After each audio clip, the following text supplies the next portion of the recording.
అందరికీ నమస్కారం అండి. నా పేరు చేవూరి రామస్వామి. ఆంధ్రప్రదేశ్ రాష్ట్ర విశ్వబ్రాహ్మణ సంఘం రిజిస్టర్ నెంబర్ 563/73 రాష్ట్ర అధ్యక్షుడిని. ఈరోజు ముఖ్యంగా ఇక్కడ రాష్ట్ర నలుమూలల నుంచి కూడా 26 జిల్లాల నుంచి అధ్యక్ష ప్రధాన కార్యదర్శులు, రాష్ట్ర కమిటీ పెద్దలు, మా రాష్ట్ర ప్రధాన కార్యదర్శి ఫిరంగి చంద్రశేఖరాచారి గారు, అలాగే మా సమన్వయకర్త దార్ల శ్రీనివాస్ గారు, రాష్ట్ర గౌరవ సలహాదారుల కుప్పిలి సూర్యనారాయణ గారు, అలాగే రాష్ట్ర రాజకీయ చైర్మన్ అయినటువంటి మారో శ్రీను గారు తదితరులందరూ కూడా ఇక్కడికి రావడం జరిగింది. వీరందరితో పాటు మాకు ఇక్కడ డైరెక్ట్గా 16 జిల్లాల నుంచి ఇక్కడ అధ్యక్షులందరూ కూడా రావడం జరిగింది. ఇంకొక 26 జిల్లాల నుంచి కూడా ఈ కార్యక్రమానికి మద్దతు తెలుపుతూ జిల్లా అధ్యక్షులందరూ కూడా మాట్లాడటం జరిగింది వీడియో కాల్స్లో. అయితే ఈరోజు ముఖ్యమైనటువంటి విషయం ఏంటంటే, రాష్ట్ర విశ్వబ్రాహ్మణ సంఘం 563/73 నేను రాష్ట్ర అధ్యక్షుడిగా బాధ్యతలు స్వీకరించడానికి ముఖ్యమైనటువంటి పరిస్థితులలో రాష్ట్ర సంఘాన్ని తెలంగాణ రాష్ట్ర సంఘం తీసుకున్నది అనేటటువంటి పరిస్థితుల నుంచి హైకోర్టు నుంచి ఆ నెంబర్ని గెలవడం కోసం, ఆ నెంబర్ మాకు మాతృ సంఘానికి మేము తెచ్చుకోవడం కోసం మేము తీసుకున్నాం. అది తీసుకుని అలాగే ఇప్పుడు హైకోర్టు నుంచి మేము గెలుచుకుని ఆ సంఘాన్ని మాకు తెచ్చుకున్నాం. ఈ పరిస్థితుల్లో ఇప్పుడు రాష్ట్ర సంఘంలో మాతో కలిసి పనిచేస్తున్నటువంటి రాష్ట్ర కార్యవర్గం ఎంతో చక్కగా ముందుకు వెళుతూ ఉన్నాం. కానీ రాష్ట్ర సంఘంలో ఇప్పటి వరకు కూడా పని చేయకుండా, రాష్ట్ర బాధ్యతలను ఏమాత్రం కూడా ముందుకు తీసుకెళ్లకుండా కొంతమంది రాష్ట్ర వ్యతిరేక కార్యకలాపాల్లో, సంఘ వ్యతిరేక కార్యకలాపాల్లో పాల్గొనడం జరుగుతుంది. అటువంటి వారందరినీ కూడా మొన్న 26/1/2025 తేదీన మేము వారందరినీ కూడా తప్పించడం, రాష్ట్ర సంఘం నుంచి తొలగించడం అనేది జరిగింది. ఆ తరువాత జరిగినటువంటి పరిణామాల్లో 9వ తేదీన 9/3/2025 తేదీన విజయవాడ పుల్లెటికుర్తి వారి కళ్యాణ మండపంలో జరిగినటువంటి ఒక మీటింగ్ అండి. ఈరోజు ఈ కార్యక్రమాన్ని ఏర్పాటు చేయడానికి ఆ మీటింగ్ కారణం.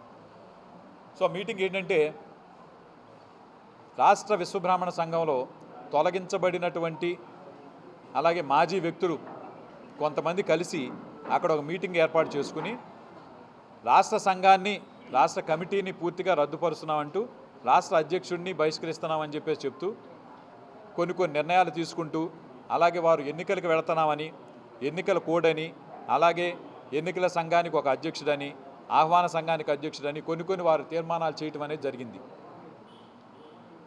అయితే దీనికి ముఖ్యంగా అక్కడ ఆ సమావేశానికి అధ్యక్షత వహించినటువంటి పెద్ద నాగులకొండ ఆశ్లేషాచారి గారు, ఆయన పూర్వ ప్రధాన కార్యదర్శి గారు, అంటే ఎవరైతే నాకు బాధ్యతలు అప్పచెప్పారో బంగారు వెంకటేశ్వర్లు గారు అధ్యక్షులు, ప్రధాన కార్యదర్శులు నాగులకొండ ఆశ్లేషాచారి గారు, వారు నాకు బాధ్యతలు అప్పచెప్పి పూర్తిగా అధికారాన్ని నాకు ఇచ్చిన తర్వాత వారికి ఏ విధమైనటువంటి అధికారాలు లేవు అనేటటువంటి విషయాన్ని కూడా వారు జీర్ణించుకోలేనటువంటి పరిస్థితుల్లో ఉన్నారు వాళ్ళు.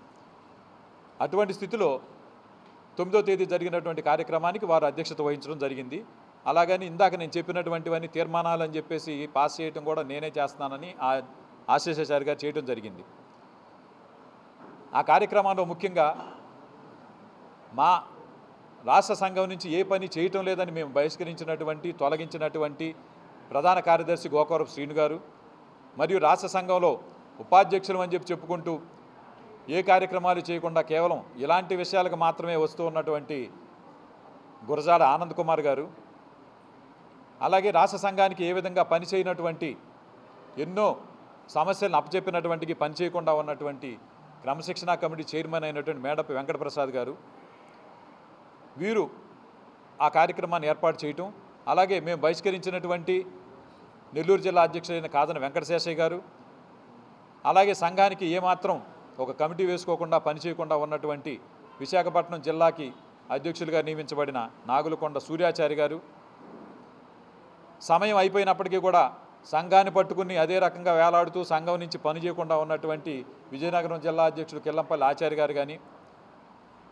అలాగే సంఘానికి ఏమాత్రం కోఆపరేట్ చేయకుండా ఉన్నటువంటి వెస్ట్ గోదావరి జిల్లా అధ్యక్షుడైనటువంటి నక్కా చైతన్య శ్రీనివాస్ గారు కానీ, వీరందరూ కూడా అక్కడ సమావేశాన్ని ఏర్పాటు చేసి రీసెంట్గానే ఒక కార్యక్రమంలో మేము గుంటూరు జిల్లాని కడియాల సుబ్బారావు గారని ఆయనకి అధ్యక్షత వహించమని చెప్తే ఆయన ఈ కార్యక్రమానికి ముందుండి ఆయన ఇలాంటి కార్యక్రమాన్ని నడిపించడం సంఘ వ్యతిరేక శక్తులుగా ఉండటం కానీ వీరందరూ చేసినటువంటి ఈ కార్యక్రమం సభాముఖంగా ఈరోజు ఇక్కడికి వచ్చినటువంటి 16 జిల్లాల అధ్యక్షులు ప్లస్ 6 జిల్లా అధ్యక్షులు మాతో వీడియో కాల్స్ మాట్లాడిన వాళ్ళు 22 జిల్లాల నుంచి కూడా పూర్తి మద్దతుతో ఇక్కడ రాష్ట్ర కార్యవర్గ సభ్యులు మా ప్రధాన కమిటీ సభ్యులందరి యొక్క ఏకగ్రీవ తీర్మానంతో కూడా వారందరినీ పూర్తిగా రాష్ట్ర కార్యకలాపాల్లో సంఘ కార్యకలాపాల్లో రానున్న 4 సంవత్సరాల వరకు ఏ కార్యక్రమాలు పాల్గొనుకోవటానికి కానీ రావటానికి కానీ చేయటానికి కానీ అనుమతి లేదు, వారందరినీ బహిష్కరించడం జరిగిందని ఈరోజు తీర్మానం చేయడం జరిగింది.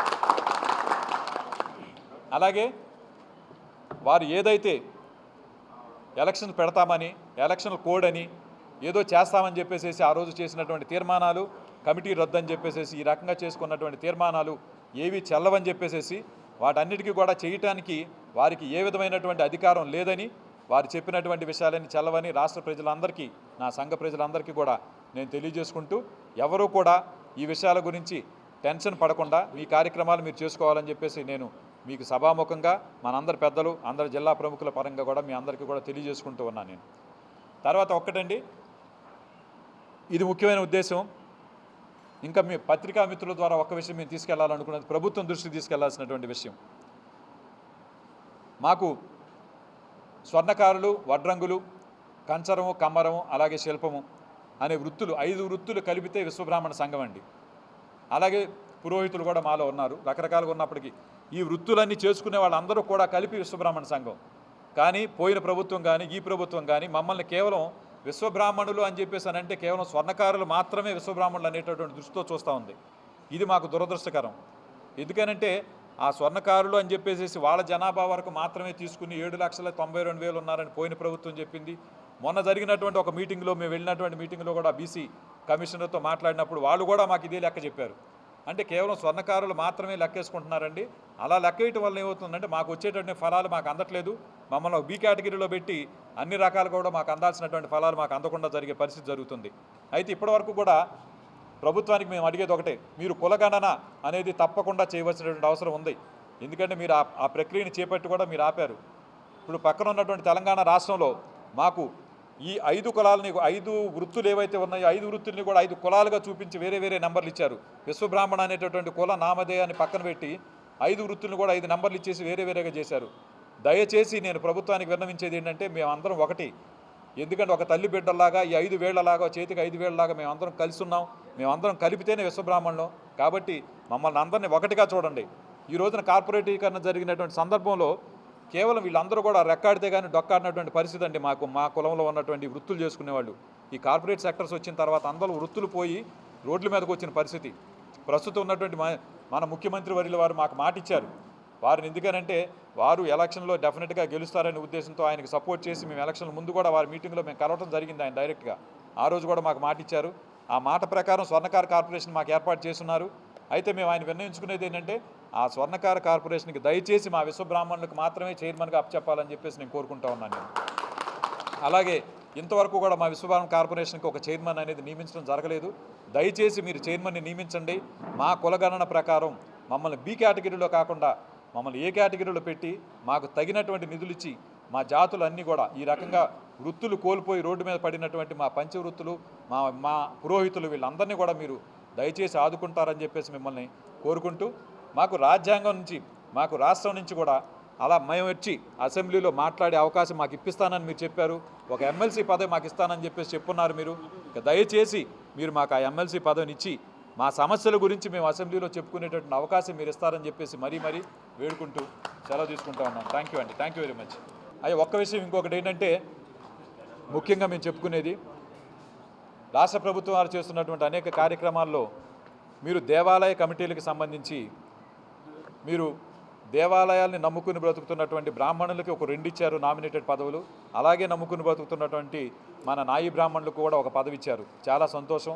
దానికి తప్పకుండా మిమ్మల్ని అభినందిస్తున్నాం. కానీ దేవాలయాల స్థపతులుగా అంటే దేవాలయ నిర్మాణం మొదలుపెట్టిన దగ్గర నుంచి దేవాలయాన్ని కట్టే విషయం కానీ అందరం కూడా దండం పెట్టుకుని మనం కోరికలు కోరుకునే దేవుడికి ఒక రూపాన్ని ఇచ్చేటటువంటి రూపశిల్పిగా కానీ అలాగే దేవాలయానికి సంబంధించి ఆ ద్వారబంధనం కానీ లేకపోతే షటార్ కానీ పైనటువంటి మనం ప్రతి విషయాలు కూడా దేవాలయంలో ఏది చూసినా ప్రతిదీ తయారు చేసేటటువంటి వాళ్ళం మేము విశ్వబ్రాహ్మణులు, ఈ 5 వృత్తుల వాళ్ళం. కాబట్టి మమ్మల్ని పక్కన పెట్టకుండా మాకు కూడా ప్రతి దేవాలయంలో కూడా తప్పకుండా నామినేటెడ్ పదవులు ఇచ్చి దేవాలయ కమిటీల్లో మమ్మల్ని తీసుకోవాల్సిందిగా మేము మరొకసారి విన్నవించుకుంటూ ఉన్నామండి. రాష్ట్ర విశ్వ బ్రాహ్మణ సంఘం 563 సంఘం.